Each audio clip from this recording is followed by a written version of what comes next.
Again, I would like to thank all of you for taking your time to be here this evening. We are having another session related to what we have done before, but at the same time, my focus today will be on family on a mission. A few years ago, when I was talking to a friend of mine about this topic, family on a mission, he jokingly said that surviving as a family itself is the biggest mission. Surviving as a family seems to be the biggest mission for many families, right? Because we live in at a time like that where families are under severe stress and it shows up in different ways. Now, let me just share the slides with you as I begin this session. And it's my prayer that the Lord would bless our time together. And yeah. So, what I want to remind all of us is there is a reason why the Lord has brought us as husbands and wives together. Okay, we looked at one of the primary purpose last time when we met. That's companionship, intimacy. There is also a few other reasons why the Lord has brought us together as families, as family units. And of those important purposes, today, in the next 1 hour or so, I want to just focus on these two important missions that the Lord has entrusted into our hands as husbands and wives, as couples, married couples. Parenting and serving as a family. Okay? I think one of the major missions that the Lord calls us happens within the home. Okay, if the Lord has blessed you with children, parenting is our major field of mission. Okay, I'm sure we all know how important is that. Very challenging and difficult. But at the same time, I believe the Lord wants us to consider that as our mission field. First mission field, our own family, our own children. So that's what I want to stress this evening. And may the Lord help us so that now we understand a few important things which we can put into practice. And let me right at the beginning say as a disclaimer, I'm not a perfect father. Okay, I have two children. I told you, my daughter, she's in college, third year, and my son is in grade 8 at school.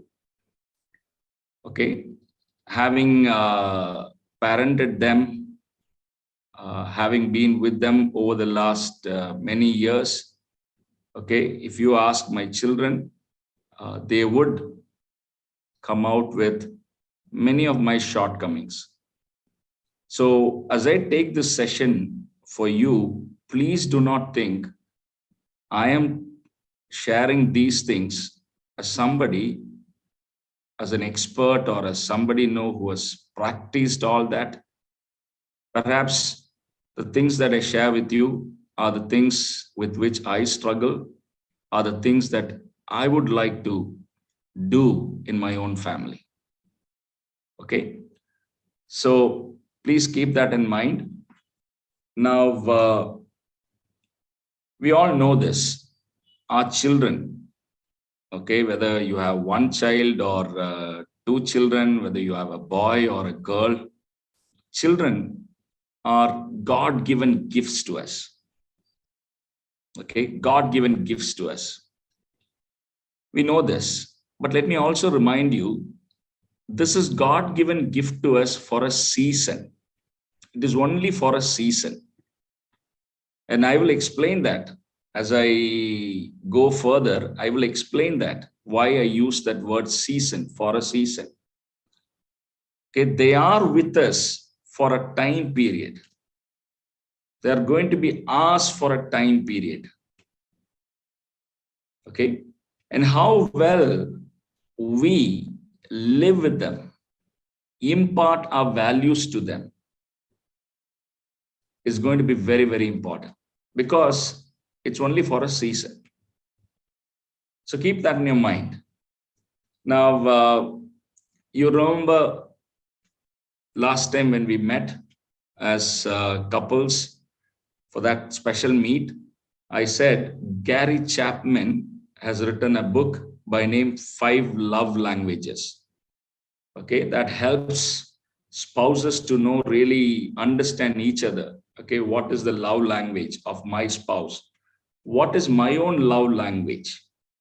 Okay, so likewise, Gary Chapman, along with another writer, Rose Campbell, they've also written a book, 5 Love Languages for Children. So many of the things that I'll be sharing with you today, of course, I have customized that to our own context, but many of the principles and insights that I'll be sharing with you are actually taken out of that book. And if you get a chance to buy that, please go ahead, and I'm sure it will help you in your own parenting. Now, he starts with this statement: inside every child, adult, even in adult, you can recognize this, but we're talking about children now. Inside every child is an emotional tank waiting to be filled with love. When a child really feels loved, he or she will develop normally. But when the love tank is empty, the child will misbehave. Much of the misbehavior of children is motivated by the cravings of an empty love tank. That is the words of Dr. Rose Campbell, the co-author of the book. Okay. Now, I want to just add something to this. You know what? This is proven. Psychologists, people who work with children, after many, many researches, this is a confirmed fact that children who grow up in healthy families, children who grow up in loving families, children who have understood and experienced the love of their parents, they grow up, mature to become good children, good people later. On the other side, there's been research done on, whom we call as antisocial elements. People who have caused a lot of problems, drug addicts, who end up in prisons and so on and so forth. More than 90% of them, if you study about their lives, many of them, 90% of them, they did not have a good childhood. Meaning some of them were brought up by abusive parents.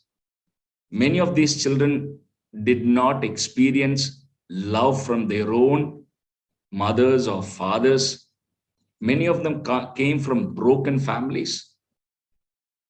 So what I want you to realize is what happens in our families, what happens within our homes is actually intentionally or unintentionally, it is actually molding and shaping our children.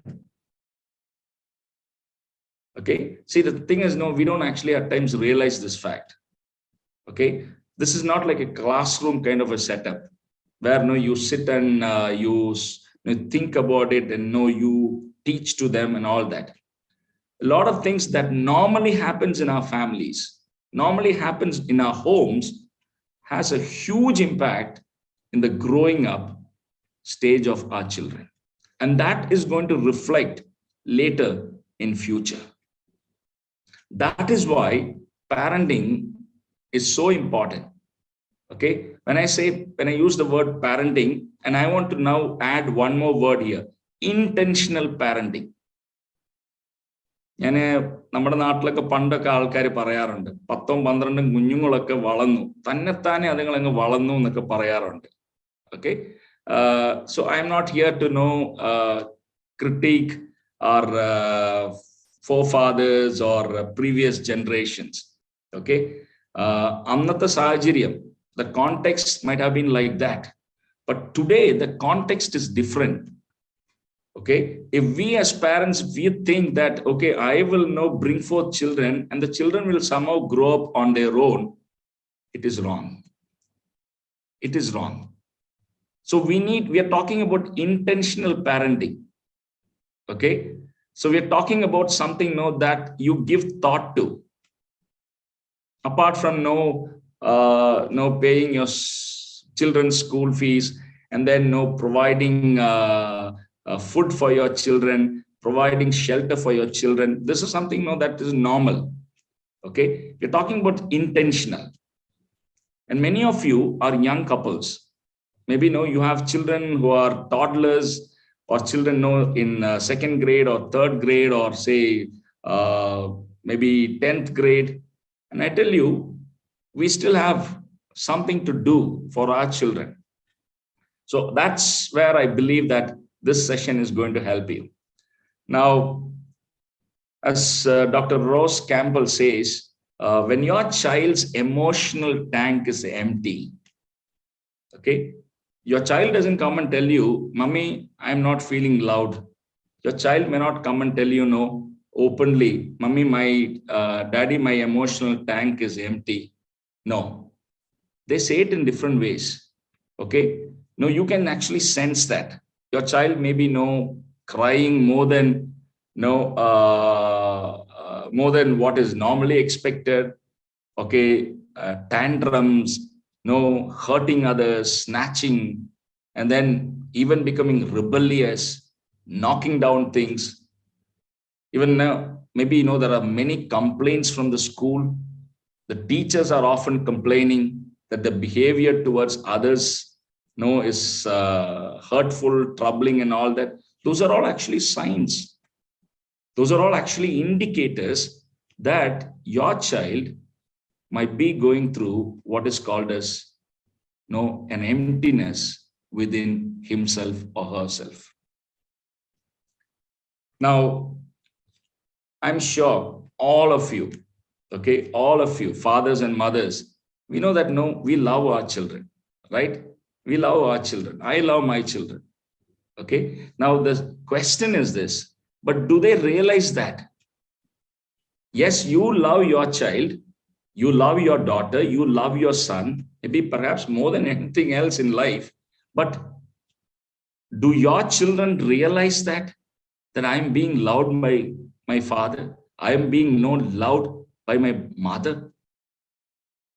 Because we are only looking from our side. We are not able to look from their perspective. Okay, now these 5 love languages, it's actually very helpful. Very helpful. Now, as I said in the last session, language is actually communication. Okay, when we say love language, the thing is, how do I communicate my love to the child so that my child realizes that she or he is being loved?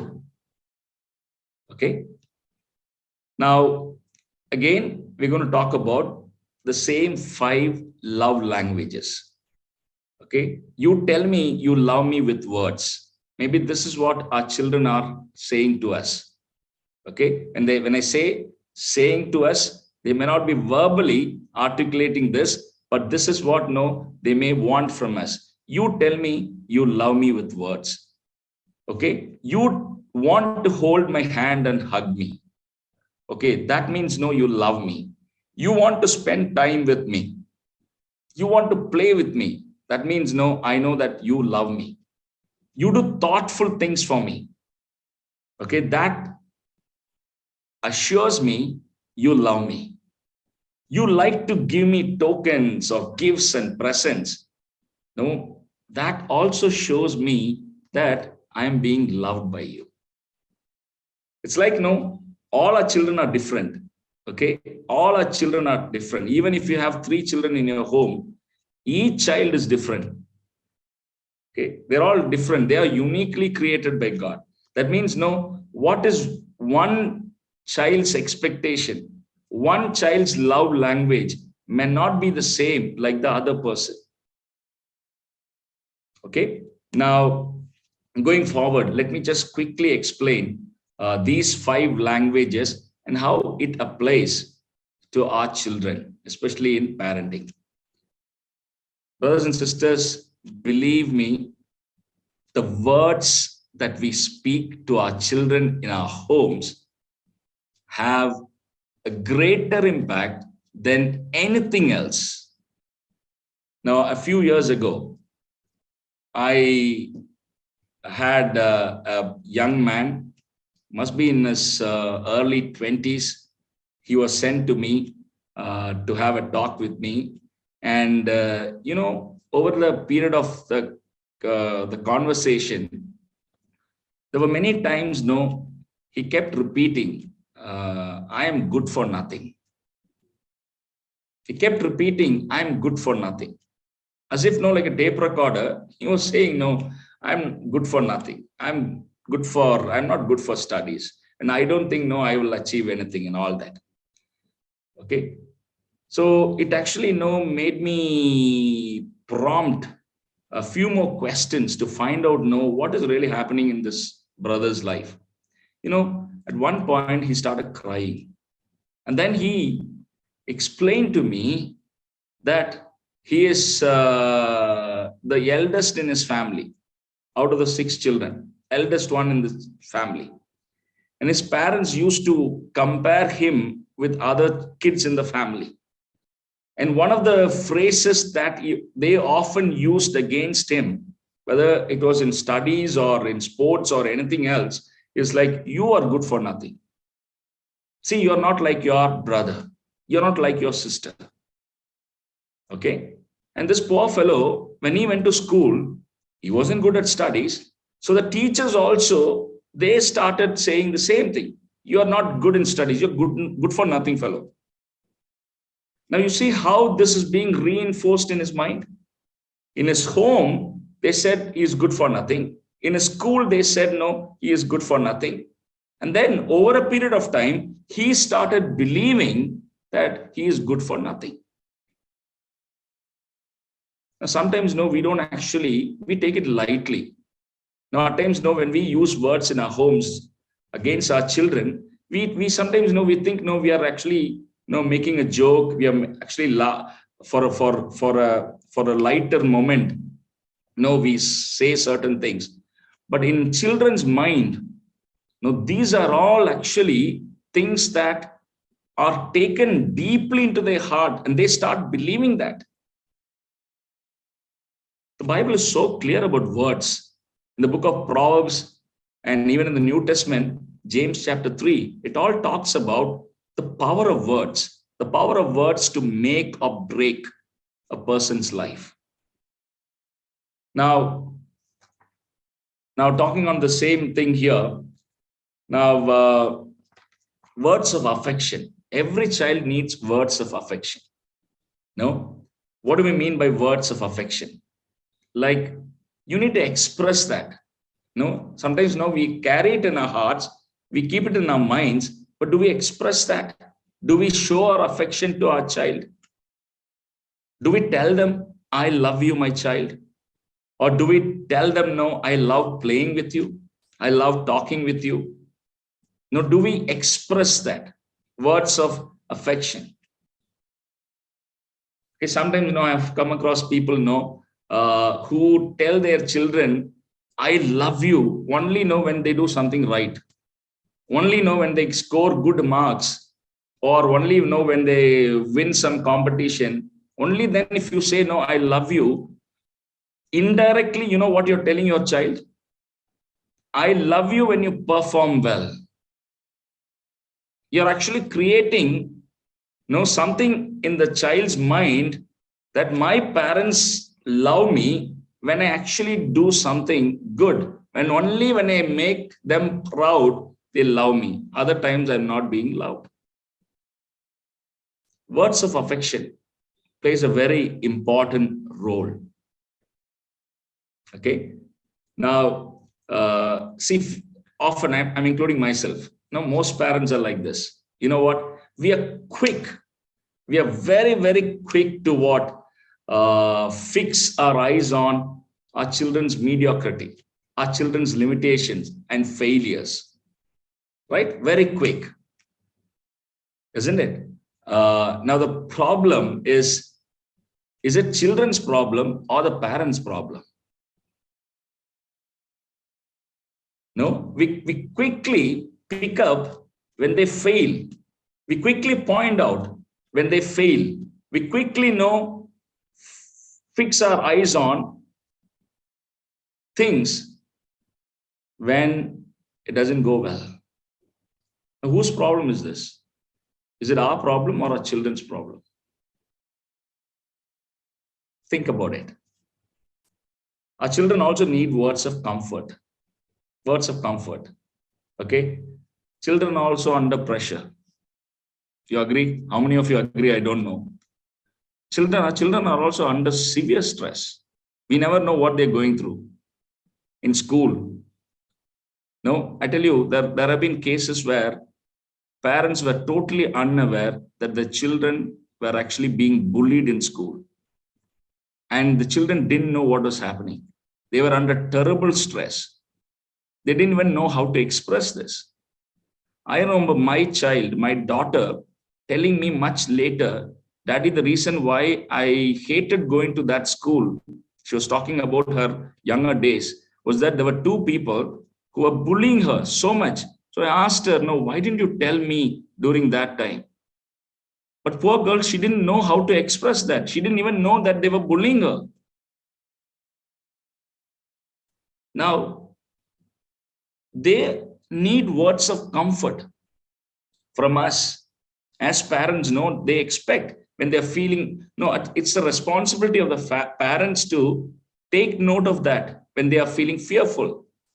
When they are worried or confused, we need to go to them and give that reassuring thought. Reassuring thought. And sometimes, it happens the other way, right? Now I'll give you a classic illustration.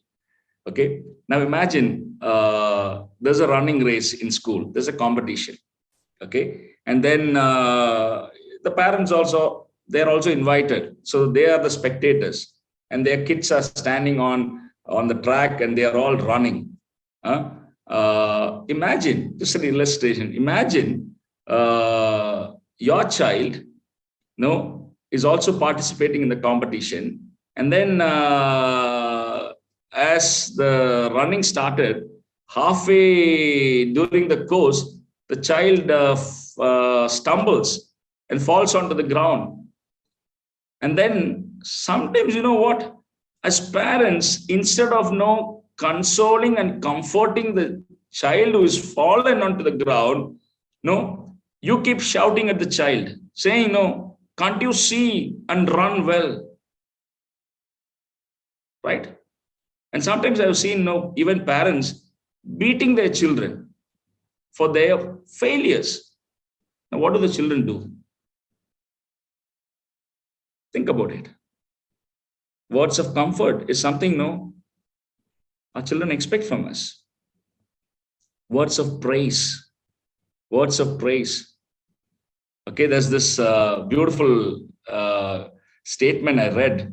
Okay, the golden rule should be this. Okay, the golden rule. And the statement is, catch your kids red-handed doing something right and praise them for it. Catch the kids red-handed when they're doing something right. Usually it's the other way, isn't it?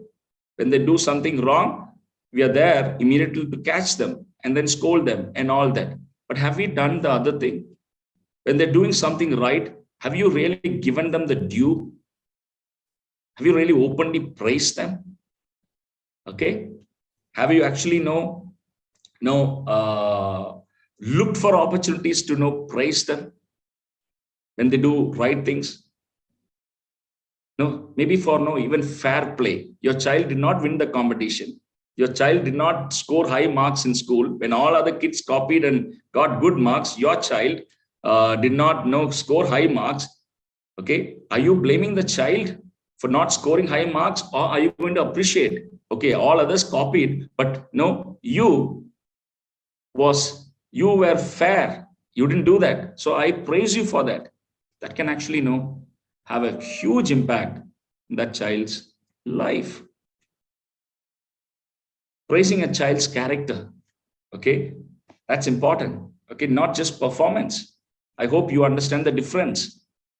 Often we are focused on praising our child when they perform well. But do we really praise our children for their character? When they help their sibling, or when they show generosity, when they say truth? I tell you, these are certain things that we all can do, but only if you take this intentionally. Okay. Now, words of affirmation. Words of affirmation. Every child needs this. See, every child is longing for this one thing. You know what? I want to be accepted by my father. I want to be accepted by my mother. In other words, what is happening here? Indirectly, our children are actually asking for security. No, there is a need to feel secured. If that is not there in the home, I tell you, they're going to grow up with certain baggages. Words of affirmation. Now, how do you do that? Okay. Taking pride in our children.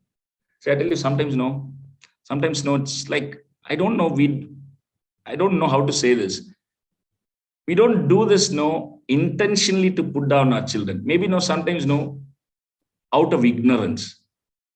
I'll tell you, I have seen lots of parents like they always say, see, ഇവനെ എത്ര പറഞ്ഞാലും ഇവൻ പഠിക്കില്ല, ഇവന് അതിലൊന്നും interest ഇല്ല. Okay, you say that in front of your child to others. What are you actually indirectly telling your child? That you're not happy with him, that you're not happy with her.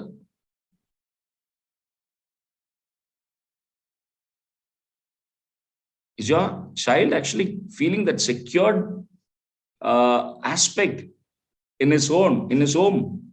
Okay. Now, even I tell you, learn to even praise your children, or show that you're proud of your children, even in front of others. Maybe in our culture, this doesn't really fit in, but I still want to say that in front of others, okay, in front of others, when you talk about your child, say those things that your child is actually good at, because that actually helps them. Affirming their looks as God created them. I tell you, many stories where children became so negatively obsessed with their looks, because at home, parents, siblings, and relatives, they've started calling this child, you chubby fellow.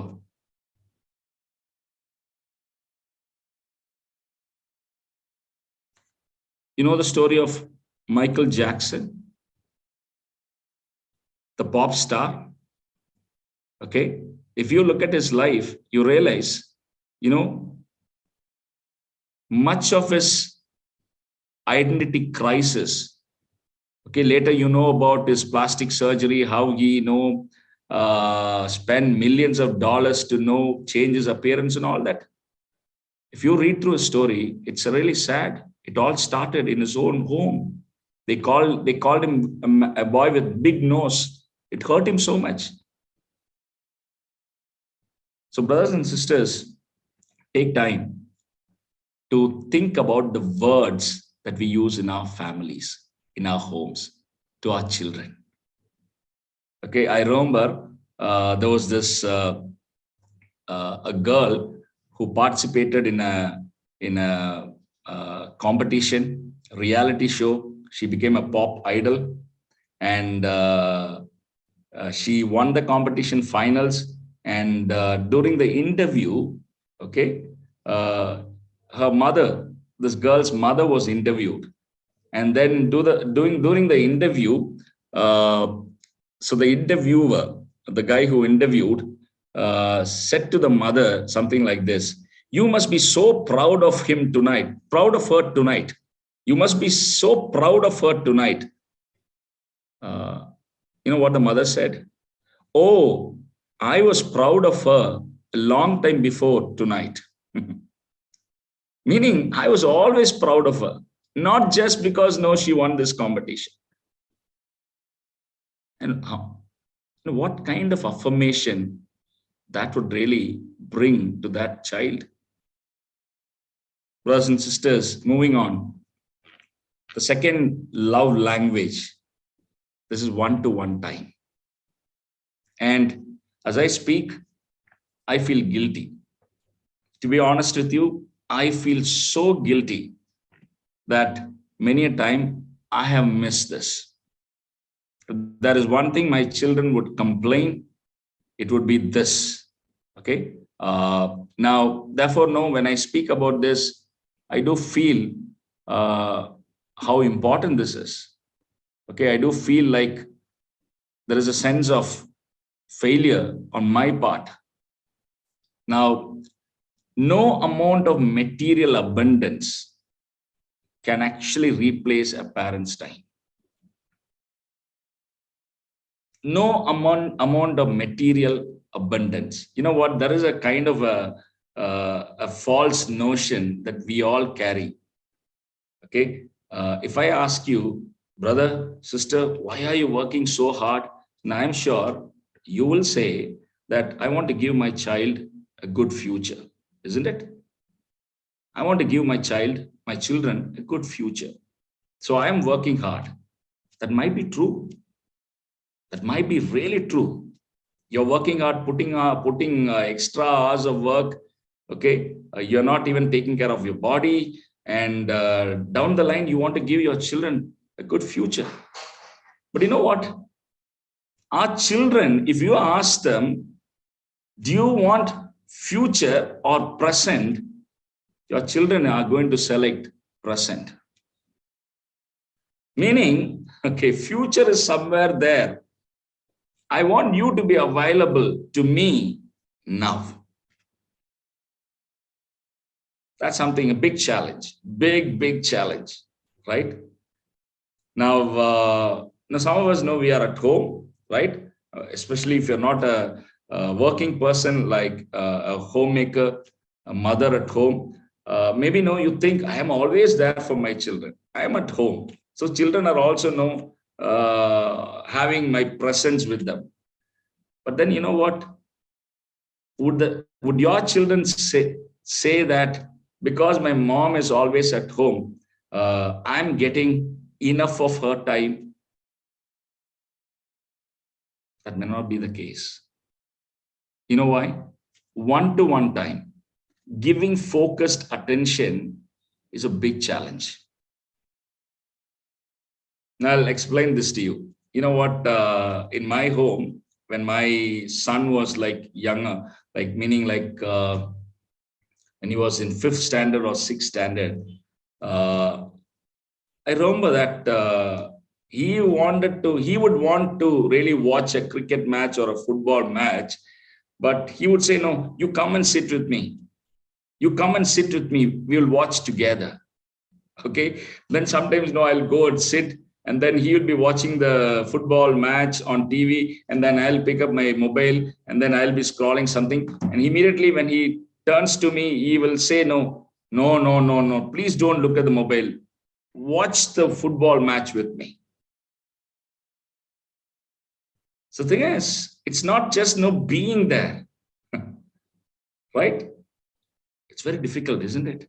Because we ourselves are stressed out with so many things. Okay, we don't have time to complete all that we want to do. But in the midst of that, how do you really give that focused attention, that one-on-one time to our children? It's a big challenge. Until, unless, unless we actually intentionally think about it and set up our time, it is not going to work. It's not going to work. Shall I tell you something? Okay. Now, I don't know how many of you have thought about it. Let's assume your child is with you for 18 years. Let's assume it could be even less than that. I don't know about Gulf countries here. Maybe after 12th standard, they move out. They move out to live in other cities or hostels and all that. Okay, let's say anywhere between 16 years to 18 years. Okay. After that, the time that you and your children are going to spend is going to become less and less and less and less. Even if your child is going to be at your home until the age of 18, in terms of days, you know how much is that? 6,575 days. That's all. That's all. Okay. And now you imagine this. You can now do the calculation. Okay. That means if your child is already 10 years old now, that means you have only 2,922 days left. Are you getting this point here? Do you remember when I started, I said, they are here with you only for a season. There is a time when it comes, they will fly away. Meaning after that, they are your children, no doubt about it. Once in a while, they'll come back for holidays and you'll be with them. And after marriage, also once in a year or twice in a year or once in 4 years, they might come. That's all. If at all you want to spend quality time with your children, it is before they move out of your home, before 12th standard.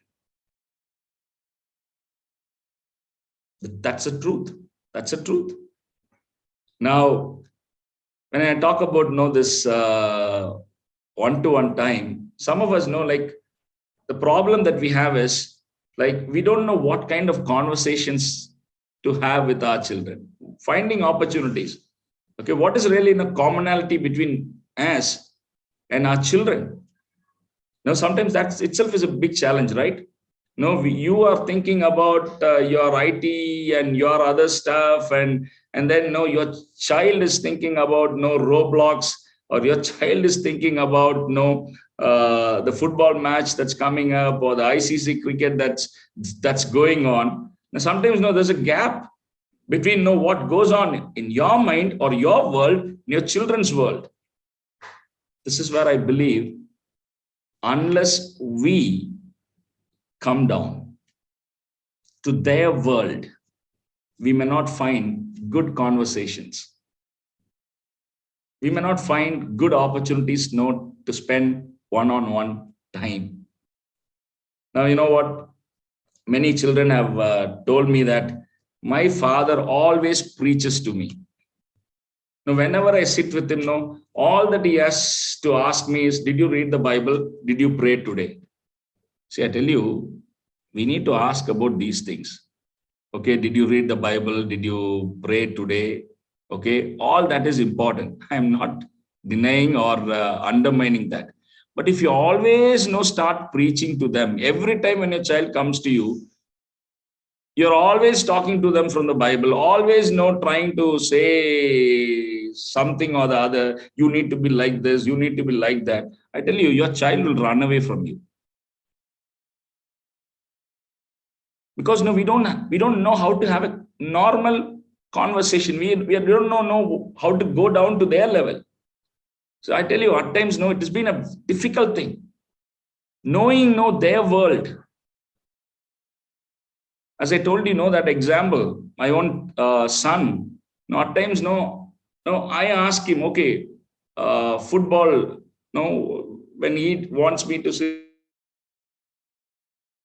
with him and see the football, I ask him, okay, who are these famous players here? I may not be really a football fan, but for the sake of my child, for the sake of my son, no, I take a special interest. No, I want to say this something lofty. No, just to give you an analogy. Did God not do the same thing to each one of us? Who is God? The infinite one. Okay? In order to relate with you and me, in order to relate with you and me, he came down in the form of a human being, incarnation. He spoke my language. He spoke your language. He said, no, those things that you and I can understand. If the Heavenly Father did that to you and me, should we not do that to our children? Find out what your children's interests are. Find out, what your children are really thinking about their world. And maybe educate yourself. Educate yourself. Right? That is needed. Now, eye contact. Okay, eye contact is important. And sometimes, I tell you, sometimes I know, because we all live in a busy world. Recently, I had me and my wife. Actually, this thought came from my wife first. She said, no, like it's been quite some time that we are not gone anywhere as a family. Okay. And I had already jam-packed programs one after another. Given a chance, I would not take up anything in between them. But now this came from my wife. And then my children were also very excited because those were the 2 holidays that they got. Most of the holidays, I am not there because of my travel assignments and all that. So this time I thought, okay, let me do that. I tell you, it was a wonderful time. It was a wonderful time. Sometimes, I tell you, if this is not done intentionally, it will never, ever happen. As husbands and wives, you sit and plan together. Okay, maybe once in a month, maybe once in 2 months. And we are going to give that one-to-one time with our children. That will be a great blessing. Your children will always cherish that even when they grow up. Okay, the third love language we should really think about is touch. It's touch. And I want to say one story here. When I was I worked with young people as a staff worker of an organization called Evangelical Union. This is a group that works among college students. So I was in one of the cities in Tamil Nadu. During a testimony sharing time, one girl who was in college, she started crying, weeping and all that. And then she came from a broken family. Okay, she came from a broken family. A lot of things that happened in her family and all that. See, superstition. Now, this girl, when she was born, that year, her father's business had a real bad time. He was a businessman. When she was born in that year, his business actually broke. And this man, being a superstitious guy, he thought, see, that means this girl, only after this girl is born, this is happening to my business.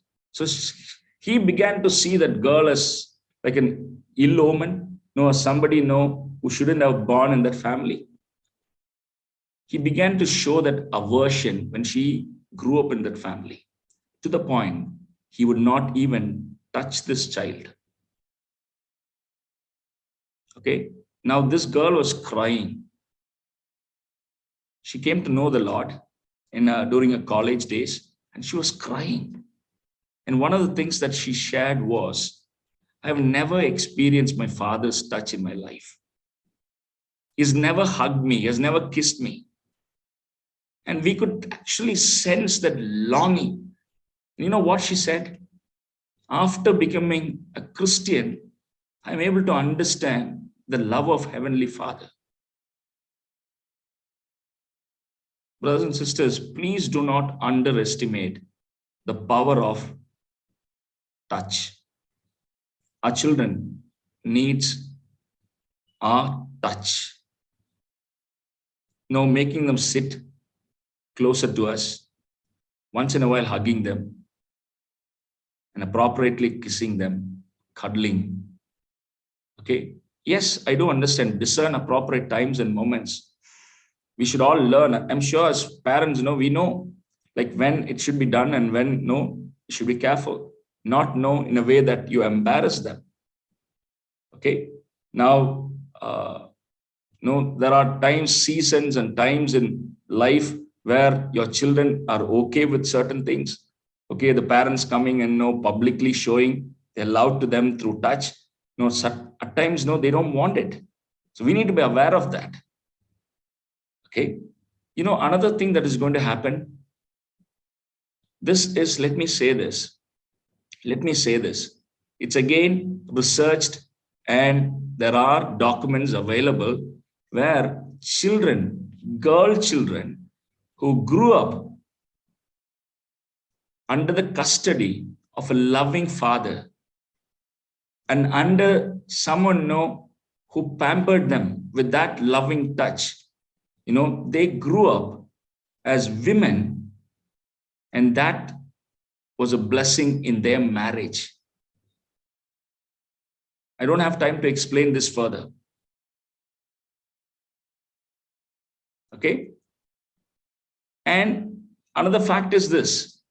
Today we are in a situation where we need to teach our children what is good touch and bad touch, especially both, of course, both male and female children can be abused. We live in a world with so much of abuses all over. But as parents, we have this responsibility. Okay. You don't have to take a class for them. What is bad touch? What is good touch? The way you touch them, the way you handle them also teaches them what is good touch and bad touch. I don't have much time to explain this. The doctors are actually saying that children who have experienced the loving touch of their parents grow up and they know how to actually be in a good marriage, so on and so forth. And the fourth love language that we can think of is presents, giving gifts to our children. We all know, we have longed for it. And I shared about my own story, how I longed for certain toys, but my parents were actually from a different cultural background, and they didn't realize that that's what I longed for. Okay, I don't blame them, or I don't have any regrets about it. But in hindsight, when I look back at my own life, that was one thing that I always longed for, but never ever got it. Okay, maybe our children need that kind of a special attention. Okay, we don't have to spoil them. We don't have to bribe them. Sometimes parents try to bribe them, giving gifts so that they would become like what you want them to be. That's not what I'm sharing.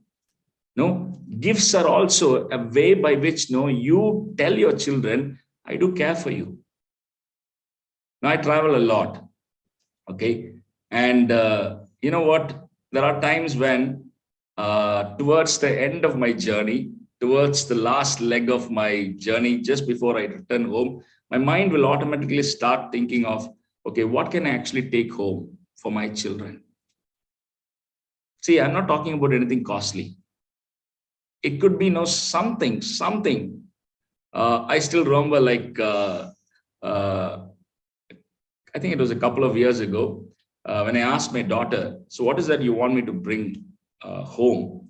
And what she said was I want this lip balm. Okay, lip balm. Okay, a particular fruity flavored lip balm that she liked. Okay.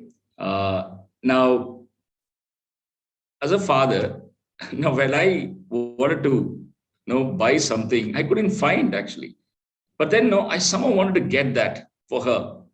Now I remember actually going up to 5 or 6 places, asking them, for that lip balm, okay, with that fruity flavor. And when I found out, I was happy. And then when I gave it to her, it's just a matter of, say, if I can say, no, maybe less than 20 dirhams. But that's all that was enough to bring up the joy in her face. Sometimes, what? Gifts is one way of telling them, you're special to me, you're always in my mind. Even I tell you, making their birthday special. Now, I know in our context, I mean, I don't want to get into any kind of theological debate here. There are people who say, no, Christians are not to celebrate birthdays and all that, okay? Now, I'm not getting into any of that theological side of it and all that. But thanking God for your children's life as they enter into another year, I don't think the Bible prohibits that. You don't have to splash a big party and spend a huge amount of money. That perhaps would be a sin. We're talking about having an event at home where you have that special touch. And I don't think God is against that. Okay. And then there are many, many occasions, it. You find occasions to celebrate your children's lives and give them something. You know what? When we do that, another thing is also happening. You are also indirectly teaching your children to give gifts to others. Yes. Okay. Indirectly, you're also teaching your children to give gifts to others. Maybe those are occasions where you can talk about giving gifts to other people. And you can talk about there are needy people. There are many children who don't have these privileges. And you teach them. You know what? I don't know how many of you heard about the Samaritan's Purse. It's an organization run by Billy Graham's son, Franklin Graham. Every year, they actually make, during Christmas season, shoe boxes. They get shoe boxes and they ask children to donate gifts so that they could take it over to underdeveloped countries and then give it to other children who don't have the privilege. It's an amazing, successful story. So these are things that all of us can do. All of us can do. And let me also finally talk about actions. Okay, actions. We all know actions speak louder than words. Okay, acts of service and sacrifice. Now, again, let me say, we are living in a self-centered world where even service to children can become a very challenging task. Now, somebody said like this, and I want to read that statement. Somebody said like this, when it comes to action, parenting is a service-oriented vocation. Parenting is a service-oriented vocation. Yes. No, you may be in a service industry. I tell you, if we are not serving our children, okay, acts of service and sacrifice. I tell you, teaching a child, sitting at home and teaching a child is not easy. Helping the child in homework is not an easy. I have actually had BP, shoot up. I myself wasn't good at mathematics. And there was a time, I used to teach my daughter mathematics. I tell you, sometimes, that's the time when I lose my temper and then, I scream. And at times, I keep my hands on my head. It was difficult. Because you have to first learn mathematics by looking at all the examples, exercises given, and then you have to teach. Okay, but that is what we are called to. My wife, I can say that, she has got that kind of a heart. She goes that extra mile. she goes that extra mile. It's not just no pampering our children, goes that extra mile, okay, helping them. Okay. That is something that all of us see. We need to strike a medium. No, I know there are people who say, no, brother, no, let them learn from the beginning. Let them learn from the beginning. Okay. We should not spoil our kids. I do agree with that argument. On the other hand, let me say, no, some of our children may be feeling helpless. Now, I tell you one incident. Okay. My daughter, when she was in school, I mean, we tell our children every time, okay, don't forget your stuff to school. Don't forget your stuff to school, to carry the stuff. Okay, one day she forgot to carry her identity card. And then I get a call. As soon as she got down, she got that teacher's mobile phone and called me, Daddy, please bring my ID card. I had two options, either to tell her, okay, you learned the lesson. Today you stand out of the class and you learn the lesson. Or I carry the card, which is actually trouble for me because I need to know, leave my job and then whatever I'm doing, and then I have to take my car and reach there and give it to her. Then also tell her, next time, be careful.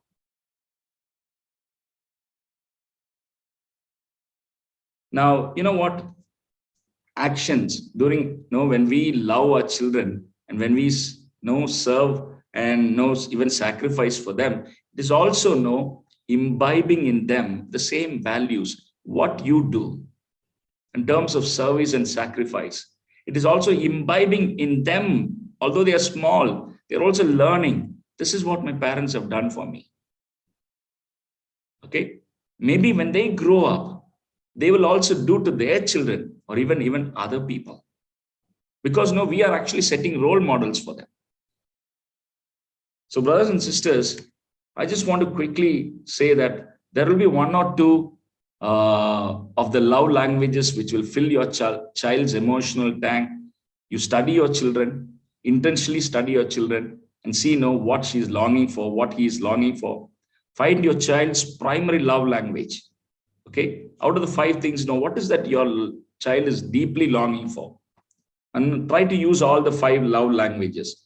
Be genuine. Don't try to buy them. Provide an example yourself. Okay. Now, let me also add a few things. Now, when it comes to discipline, okay, that's one thing we all want to talk about. Now, how do we discipline our children? Okay, the Bible is very clear. We need to discipline our children. The scripture is very clear. Proverbs chapter 13, verse 24.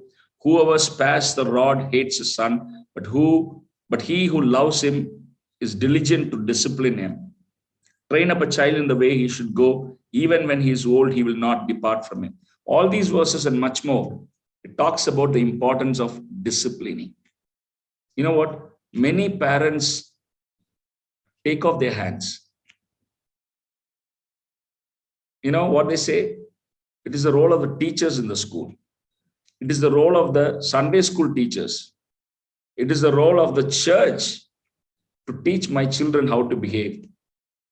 But I tell you, the onus is on us as parents. Many a time, we take our hands off from disciplining is because disciplining is exhausting. It is exhausting. Okay. Sometimes, we don't discipline because we think, if I really love my children, then I shouldn't be really disciplining them. It's the opposite. We are really worried that our children will not like discipline. Okay, we are worried. Now, I remember, okay, my father was such a disciplinarian. And I am not the same when I treat my children. I know that. But looking back, I only have respect for my parents. Although, they used to even my father used to even beat me, okay, meaning spank me when I did something wrong, even when I was in 12th standard. Okay, I don't know how to see that, whether it was appropriate for him to do that or not. All that I don't know. But one thing I remember is when I look back, I only have respect for him. I have not started hating him because he was a person who disciplined me. Sometimes we are frightened that our children will react. Okay, we don't want home to be like school. I heard this many parents saying, no, anyway, school, no, they are being disciplined and all that. No, again, should we have the same thing at home? Maybe sometimes our own baggage. We would have had police kind of fathers. Okay, therefore, we would have had some bad experience. And we are very careful, ultra careful. And in the process, we totally neglect to discipline our children. Don't shy away from discipline. It's not something good. Okay. Now I want to talk about very quickly about good parenting. What is good parenting when it comes to discipline? The key to effective discipline lies in the combination of showing love and being firm, a balance between warmth and firmness. Hold on to these two words. It is actually a balance between warmth, meaning love. No, your children should not be looking at you as police. Your children shouldn't be perceiving you as what? Some kind of a madman, waiting to spank them every time. No, they should experience warmth. But at the same time, firmness, meaning they should know that I cannot get away with certain things. Meaning, if my father says no to certain things, it is a no. It's a definite no. I cannot circumnavigate. That is firmness. Okay? No, your children, as they grow up, over a period of time, if there is a balance between warmth and firmness, you know what is going to happen? Even without you reminding them every time, they would have already imbibed that. My father will not agree for this. Yes, my father is a loving father, my mother is a loving mother, but when it comes to this, she will never agree because you have been firm. You've been firm. We have done that to our children in a few things, and it has worked. It has worked. Okay. Warmth is the measure of how much love and support they give their children. Firmness relates to the level of control they exercise over their children's lives. So I tell you, level of control and love, both needs to be going together. If this is not there, I tell you, it's like your parenting is extreme. And I'm going to show you, there are 4 styles of parenting. It's very interesting, actually, if you look at it. Okay. One is authoritarian, meaning firm, but not warm. I told you about this police kind, right? The poor fellow will be sitting like that for hours together. Right? He would even pee in his knickers, but poor fellow is so afraid of his father or mother. Firmness is there, but warmth is not there. Authoritarian. I tell you, you don't know how much damage you do to your child. You may have actually had your way. Okay, but you know how much of mental damage you have done to your child? Only the future will tell you that. Then there are also people who are permissive. That's another style of parenting. Warm but not firm. Okay. Okay, man. Fine. Anything is fine. And there is uninvolved. That meaning neither firm nor warm. Meaning you're not totally involved in your children's life. They just grow up. And there is a right biblical way of parenting, which is authoritative. It's not authoritarian. It is authoritative, warm but firm. Warm but firm. I tell you, you start doing this, it works. Now I can say from my own experience, it works. Over a period of time, your children will know that this doesn't work in your family. But at the same time, your children also know, yes, I can talk to my daddy about this. I can talk to my mother about this. Maybe they would allow. Okay. Now, examples of, it's a nice picture here. Examples of 4 kinds of parenting. Look at the authoritarian parenting. The poor fellow is just standing before his father, as if no, he is standing before a policeman. Okay. And then look at permissive parenting. Okay, that's like, no, you're not enforcing anything. Chaos at home. Your children don't behave even when they go to other people's house. No, they don't know what they're doing, climbing on the rails and then knocking down flower vases. Okay, and you just sit there and laugh and smile at everything. That's not the way how others perceive. And then no, uninvolved. I mean, look at this guy. He's watching the TV. He's just looking at that. Whatever the child does, least bothered about it. Uninvolved. Whereas authoritative parenting is being with them, teaching them, telling them, revealing to them why, what. Okay. Now I'll give you one example. I made up an analogy. I'll just share it with you. Okay. Now, okay, 4 different styles of parenting. Let's say there's a girl. You have a girl, and then 4 years, she snatches a toy from your neighbor's kid. Okay, your child snatches a toy from your neighbor's kid. Okay, you know what the authoritarian parent would do? Come here right now, return the toy. And then no, you take a stick and spank the child, and the child goes into the room crying. Authoritarian. Okay. Indulgent, meaning permissive. Okay. No comment, just a smile. No comments, nothing, just a smile. Neglectful. Okay. Does not even notice that your child has actually snatched the toy from neighbor's kid. You don't even bother. You don't even notice that. Okay. You know what is authoritative? You call your child, come here, don't snatch. Politely ask her whether she would give you the toy. And after you play, you give it back to that girl. That's a way of telling your child, okay, the reason why I'm now chiding you is because of this, and therefore behave well. Okay, now let me give you another thing. Richard, okay, age 13. Now he bought a CD, a movie CD, because all his friends have watched the CD.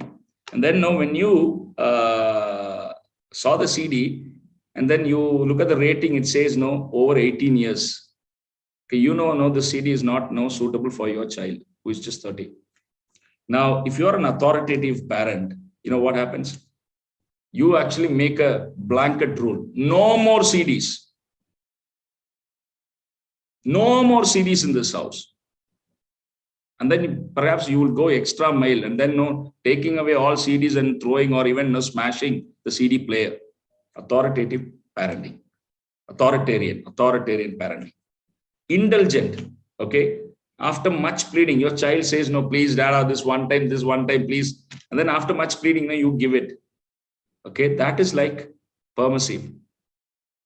Neglectful. No, your explanation is simple. Do whatever you want to do.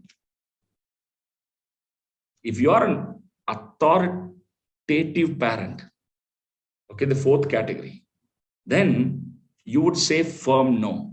Monet, this is over 18 years. Okay, firm no. And you explain him why. And perhaps no, you can also give him an alternative CD. Okay, this is okay for you. You can watch it. I tell you, that is the way you teach children. You know, very often people think they are actually disciplining their child. But most often they are actually punishing their children. There's a difference between punishment and discipline. What is punishment? To inflict penalty for an offense. Punishment. Discipline is to train for correction and maturity. What is the focus in punishment? Past misdeeds. What is the focus in discipline? Future correct acts. Attitude. in punishment, hostility and frustration on the part of the parent. ഇത് ശരിയല്ലേ? എത്ര പ്രാവശ്യം നമ്മുടെ ദേഷ്യം തീർക്കുന്ന ആരോടാ? മക്കളുടെ അടുത്ത് അടിച്ചങ്ങ് പൊരിക്കുക. I have seen this happening in Tamil Nadu ഉണ്ടോ? ചിലപ്പോൾ കണ്ടാൽ നമുക്ക് വിഷമം തോന്നും. കൈ കിട്ടിയതൊക്കെ എടുത്ത് വെച്ചങ്ങ് പൊരിക്കുക. ശരിക്കും പറഞ്ഞാൽ അപ്പന്റെ അമ്മയുടെ കോപം തീർക്കുന്നത് മക്കൾ. അവർക്ക് എന്തെങ്കിലും പ്രശ്നമായിരിക്കും. They would have had some stress at office or something is going on in their mind, and then suddenly the child does something which they didn't like. The whole anger is shown onto the child. That is actually taking out your hostility. Discipline is love and concern on the part of the parent.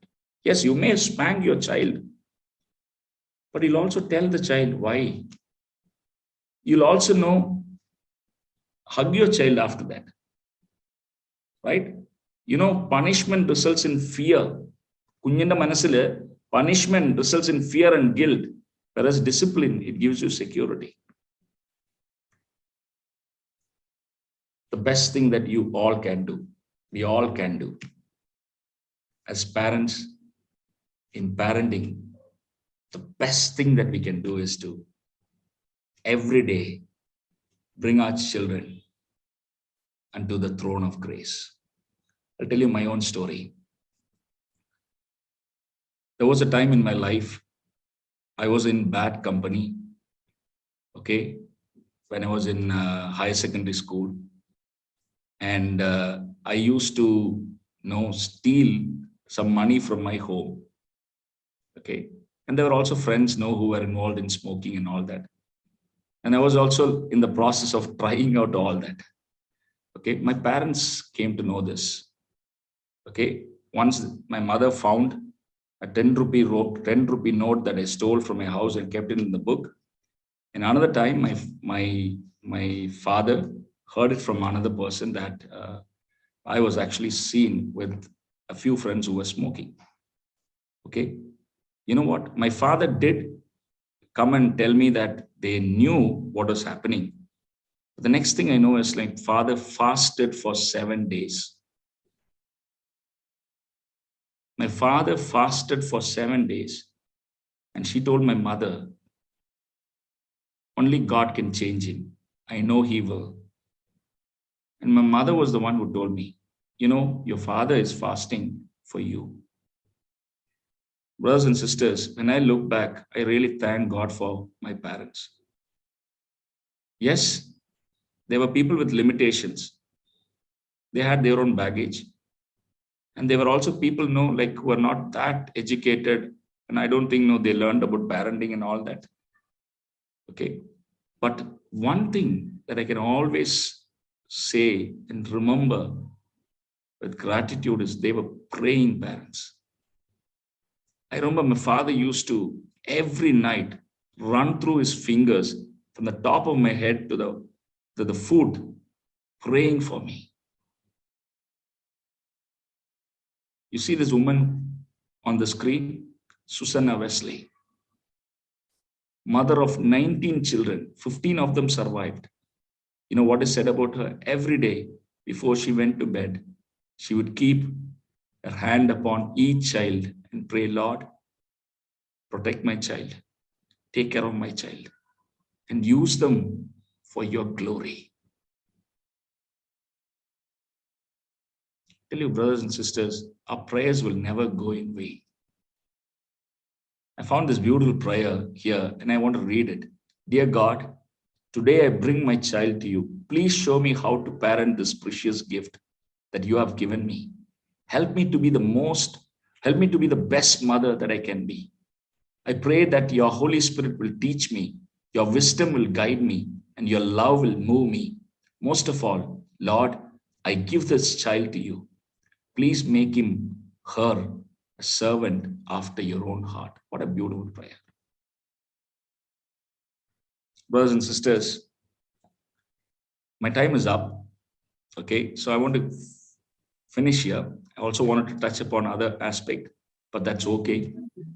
We have looked at, I believe, an important aspect that is very challenging, difficult, yet I believe with God's help, we all can start intentional parenting. എങ്ങനെയോ കുഞ്ഞുങ്ങൾ വളരും എന്ന് ഒരിക്കലും ചിന്തിക്കണ്ട.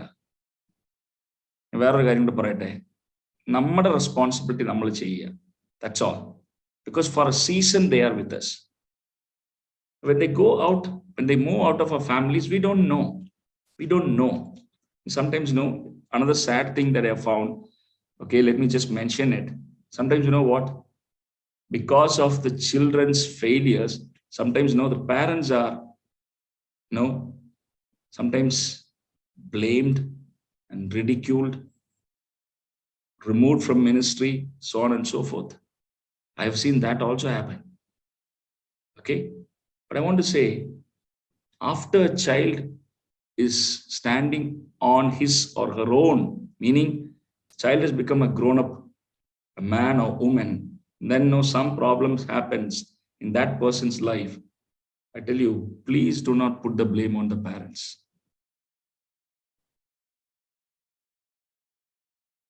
As parents, we can do what we can. There are few things that are in our hands that we can do. Ultimately, we can just surrender our children to God and continue to pray. When I lost my parents, okay, I lost my father when I was 33, I guess. Yeah, he passed away in 2011. Yeah, it's about, when I was 36, right? After burying my father, when I came home, the one thing I really felt, that kind of a vacuum was, I don't think there's anybody who's going to pray for me like my father. That was the one thought. I don't think there's anybody who's going to pray for me from now on like my father. Brothers and sisters, I would encourage you, do all that you can. We ourselves, we struggle with a lot of things. It's not easy. Okay? It's easy for me to preach at you. It's easy for you to preach at me. But we all struggle in several areas. But you know what? We can try our best to be the biblical mothers and fathers and leave the rest to God and continue to pray for them as they grow up. So let our home be the first mission field. I want to wind up here. Let our home be the first mission field. May the Lord give us the grace to do that. Thank you again for taking your time to be here, and the Lord bless you all.